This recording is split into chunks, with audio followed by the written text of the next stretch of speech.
after the Jesuit missionary and explorer Father Jacques Marquette. In 1674, Father Marquette was the first white man to stay here. It's a park right off to our right as we cross under the State Street Bridge. Father Marquette and his partner, Louis Joliet, were exploring the upper Mississippi River, and they were returning south to Illinois to establish a mission when they camped here in this park off to our right. In that park, you'll see a pretty beautiful building, classical, neoclassical in look. That is the Second Ward Savings Bank. It was a bank from 1913 to 1965. It is now currently the home of the Milwaukee County Historical Society. The bank itself was started by the German beer barons, Pabst Schmitz, as a place for the Germans to have their savings accounts. Interesting fact, that bank that we're just passing on the right was robbed once, and once only. A gentleman named Johnny Depp robbed that bank. Johnny Depp robbed the bank because he was playing the role of John Dillinger in the 2009 movie Public Enemies. So he was here, they filmed that scene in that bank itself. As we go down the river, we're going to talk about a number of different statues representing some of the personalities in Milwaukee.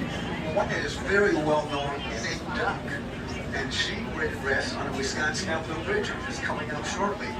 Her statue is there, and it's Gertie the duck. Let's go back to April of 1945. Milwaukeeans are really worn out. They're tired of fuel rationing. They're tired of the war casualties. Franklin Delano stuff in just time. Milwaukeeans needed a feel-good story.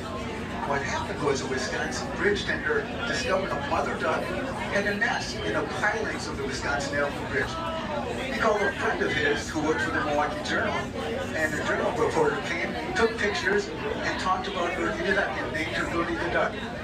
Gertie the duck went viral before we had the internet. 37 stories were published in newspapers in Milwaukee. And not only that, but the wire services picked up the story about Gertie the duck and her ducklings. So if you're nationwide, she was on the cover of Life magazine. Reader's Digest had a story. Newsweek had a story. London papers had a story. Milwaukeeans fell in love with Gertie the duck so much they brought her Mother's Day cards on Mother's Day. They wrote her telegrams. They wrote her poems. Catch this out. Her 5 ducklings, they brought diapers for the ducklings. These are cloth diapers, by the way. Gertie the duck then and her ducklings lived in the Milwaukee River for a number of months, but then it was getting a little too dangerous, so they moved Gertie and her ducklings to the Gimbel's department store display window, and then eventually they were all relocated to Juneau Park Lagoon. Immediately off on our left is an impressive looking bank building. It's the First National Bank building. It was built in